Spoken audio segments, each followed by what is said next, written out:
Joining us now as we switch the page and flip to BYU basketball is assistant coach and 1999 Evergreen High School student body president and scholar athlete of the year, Terry Nashif. Wow, that's where we're going right there, huh? Why did you hide so much? We were looking at your bio. What didn't you do or accomplish in high school? There was a lot going on. I was trying to get into BYU, so it was great. Now the background here is I would have gone to Evergreen High School had I not moved to Utah. We would have welcomed you with open arms. Oh yeah, dude! I would have been a plainsman. Absolutely. I would have taken the mantle from Terry Nashif Absolutely. and crushed it because I would have been terrible. But okay, you went on Twitter recently. Yeah, I'm all in. What went into this? Because you've been a Twitter superstar. You've been tweeting out teases of clips, giveaways. It's been awesome. You have a solid avatar pic, glasses on a basketball. Hey, there's stuff going on.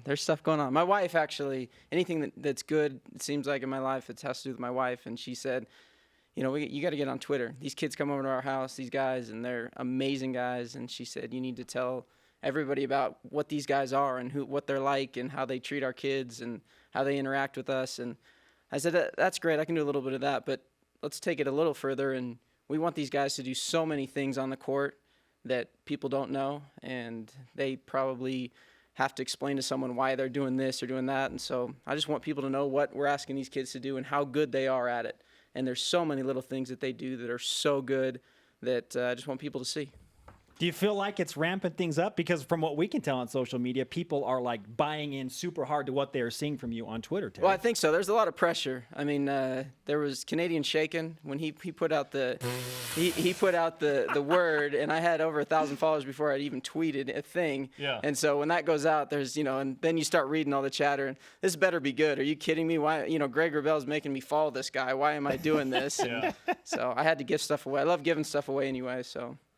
That's where it all started. I've really enjoyed tweeting out clips from practice because it gives us a sense of kind of what you value and what you see. And just snippets, just teases of this team. What goes into what plays maybe you pick from a certain practice. And you've done that the last couple of days. There's a lot of things. Last night I sent out a clip of Kyle driving in there, going at full speed, and then flipping that thing to KD. If he's looking for his own play, then he's going to go up there, probably get fouled, maybe make the basket, get three, but he's not looking for his own play, and you can see it. And then for him to go in at that pace, hit KD, and then to sidestep so there's no chance for a charge, that's really hard. How many times do you see that? A guy goes flying in, you think that's a super play. The guy goes up, dunks, the crowd screaming, Especially and then some ref is over there with the charge call, and you think, shoot, they can move the arc as far out as they want, but it's still in play. Yeah. So I'll translate that. BYU does not have Kevin Durant on the team this year. They have Kyle Davis. Just wanted everyone to KD. Yeah, I wanted to translate that. Kevin Durant is not a BYU Cougar this year. The dunk was pretty sweet, too. I mean, he went up and finished it well. And screamed. Yeah. It was pretty good. Good audio, too. Good. And then the next play right after that, Kyle actually goes in and dunks it, but it's a set that we haven't shown anyone, so that's not going out, publicly. And so there's a lot that goes into it, but I just want the little things to be shown. I love it. When Robert and I does the same thing with football, this will be fantastic. That will never happen. The offensive coordinator, yeah. BYU basketball assistant coach Terry Nashif with us in Studio B on BYU Sports Nation. We saw the new uniforms in studio. Kyle Chilton brought in Kyle Collinsworth's new getup. Saw the white, the navy blue, the retro throwback with the royal trim on white. Really cool stuff. Who's the main mastermind behind the uniforms? Is that you? There's a lot that goes into it. I love gear. I've been a gear guy for a long time. And we see stuff that we like, and we try to, get the concepts that we like. You see the narrow shoulder, and you saw that in the Final Four. Nike comes out with uniforms. They call it a disruption. Right in the middle of the year, they come out with them. And then we actually have the option to get those the following year. And so you see that. You see the block lettering with just the outline. You watch Duke and Kentucky have that. They did a few different things. One on the back did the same thing. One had solid lettering.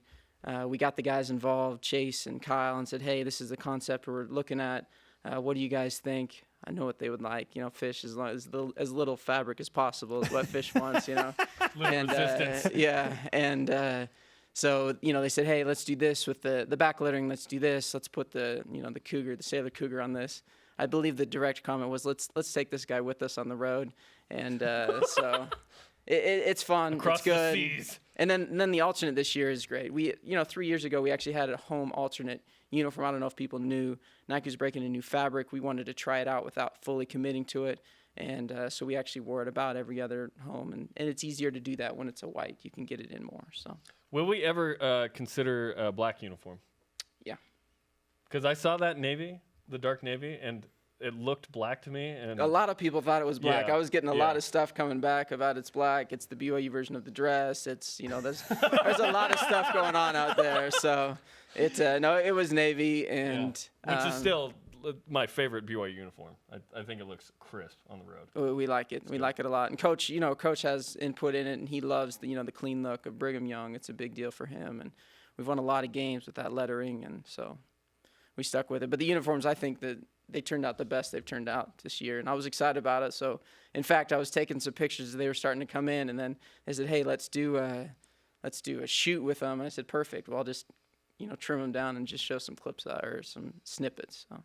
The Twitter reveal. The reveal. Yeah. The full uni reveal, the whole thing, and it turned out great. So those uniforms will look nice in a newly renovated MARRIOTT Center. In your opinion, what's the best part about what has happened in the MARRIOTT Center during the offseason? There's a lot of things. One is we're getting back to the other side. We won a lot of conference championships with our bench on that side.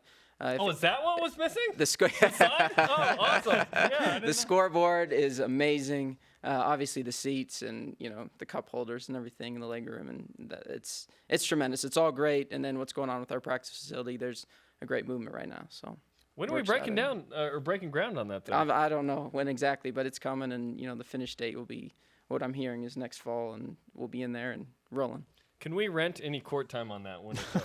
Whenever you want, man. Let's go. Just Can I play with you? Yeah. That's my first time saying let's go on this time. I said it about 15 times last time. Yeah, I was gone last time. You fired some shots. I know. at me during Brian that Logan was interview as awesome. well. I was actually hoping he'd show up Oh, my today. but gosh. I don't know where he's at. I keep waiting for him to pop out somewhere. I thought we were fellow Plainsmen, Vancouver homies. You didn't come to the Evergreen. You skipped out and went to Utah. I moved. Yeah, That's where it all went downhill for you and Terry, Jerem. Exactly. I took Brigham Young over Lewis and Clark for me at that point, I guess. it happened. By the way, who's the greatest BYU basketball player from Vancouver, Washington? The greatest from Vancouver, Washington? Well, because there is one on your roster right now.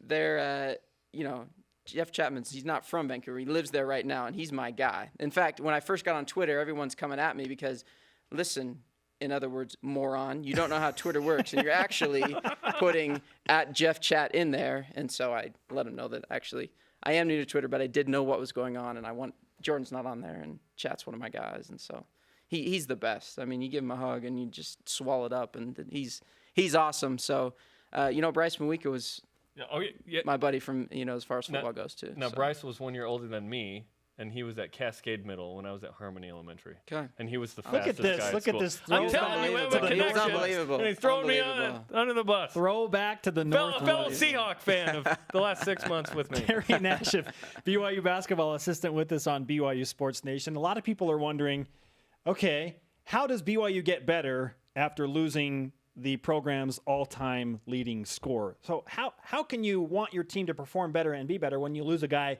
that's the caliber of Tyler Haws? Can't replace him. It's impossible to replace him. Tyler Haws, I don't think we'll ever see anyone like him. There may be someone that scores more points. It won't be the same way.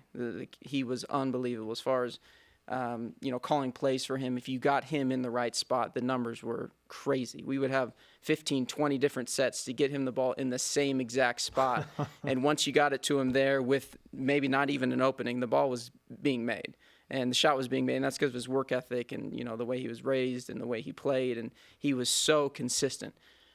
We'll replace him with a lot of different guys. We'll replace him with the way that we play, and it's exciting. It's been like that for 3 years. We've been, calling a lot of plays for Tyler, and we'll be putting a lot of different sets in because we'll be scoring in different ways. But I'm excited with this group. I know I can't speak for everyone, but I like the idea of balance. I don't know, it makes me excited as a basketball fan to see kind of a new look from BYU with the scoring not coming primarily from the guard line, but balance. Coach Rouse likes to play through the post. It's what he wants to do. And that's what he started with, 10 years ago, is that we're going to play through the post. We're going to find a guy that demands a double team. Then we're going to play off him. If they guard him one-on-one in the post, then they're going to score. If they bring a second guy, we've got him because we've always got shooters on the floor. There will be more balance. What Coach has done is amazing to, take the teams that he has and then adjust the way we play. We want to play balanced. We want to be consistent. It's easier to be consistent when you can throw that thing into the low post and play out of there. And then you talk about our perimeter scoring and the strides that these guys have made. It's great. So who are those guys in the post that might demand a double team, in your opinion? I think you look at all the guys down in there. I mean, Nate and Corb, KD's tremendous low post scorer, and then Jamal. And then you talk about getting Kyle down in the post as well. And he's going to demand a double team. And if we're small, then throw that thing out. And it's going to be fun. And you still want to run. That doesn't change? Absolutely. Run, baby. Absolutely. Run to the right to the front of the rim, throw that thing in and bury him. So You just didn't call it go fast, go hard like football, but you've been doing it for a while. Coaches played on attack from the very first meeting that we sat in, and I can remember it like it was yesterday. And he just said, we're going to be on attack. We're going to put the defense on their heels, and we're going to go. And I made a comment the other day, play downhill. He loves saying we're playing downhill. And you can see it, and that will never change. And just the way we score may. In the words of Terry Nashif, let's go. Let's go. Vámonos. What did you learn about your team during that trip to Spain? It was a great trip. You go, and it used to be that you want to go for the practices because we didn't have access to them in the summer at all. All that stuff is changing now. So now we're able to get practices in, which is great. And then we're able to, like you said, we're making an adjustment offensively.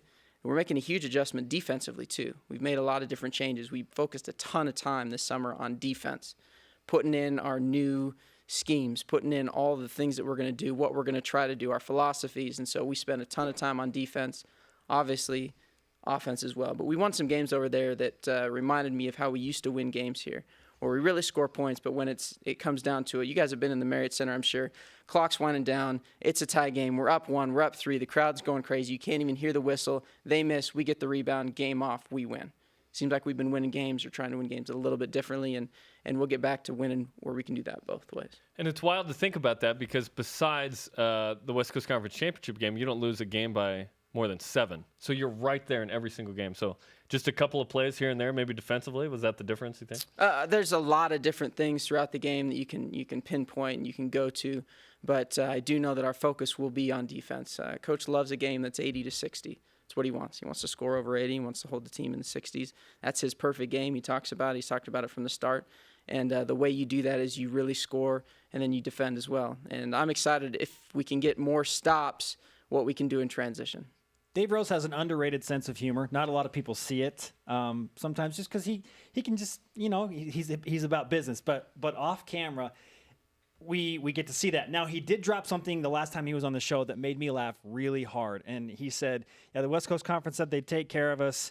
And then they scheduled with the Diamond Head Classic and the conference. They scheduled 6 of our first 8 on the road. Thanks.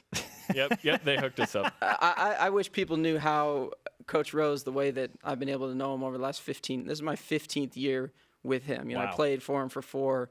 This is my 11th year on his staff, and he is unbelievable. I mean, he's my mentor, obviously, and he's hilarious. I mean, his sense of humor it's unmatched, and he's got great dress game. He can really drive. I think Cheryl helps out a lot with that. She does. But I wish you guys could hear the way he motivates these guys and makes them a team. And the reason we're successful is because the way that he coaches, motivates, and recruits. And his philosophy is we're winning every game, and we're going in to win every game, and there's no question going in. We're going to try to win it, and we're going to win it. Final quick question. What goes into wearing the clear glasses or other glasses? Just depends on the day. My wife brought the clear glasses in. Right now they're on a basketball in my office, so I haven't been able to wear them for a little while. But so just random. Some days it's glasses, some days it's not. Okay. We have a bonus question. This coming from @Rexosaurus Nate Austin on Twitter. He said, "Ask Terry about his favorite Tootsie Roll flavor." It's blue. It's no question. It's vanilla. Really? And if you go and you can find them in bins, then you got to pick through them. I actually came across them. I tweeted out a week ago or so, but you come across them, the blue's gone because it's the best flavor by far. You dig deep and then you can find some more. It would be blue. It has to be blue because you're at BYU, right? There's no question, but it tastes way better. There's not even a comparison. Yeah. Terry, great to talk to you. Anytime you want to come in studio, and fire some shots at Jerem, I will gladly welcome you with open arms. Go Hawks, man. Go Hawks. Go Hawks. Hey, great win on Monday. Nice work. Yes. And never a doubt. Never a doubt. Never a doubt, ever. Still not a doubt. Ziggy ruining things for us. Oh, later we'll have to ask. Oh, we ran out of time, but we'll ask about Ziggy and his tryouts in more depth later. That's awesome. And how you guys hooked him up with millions of dollars.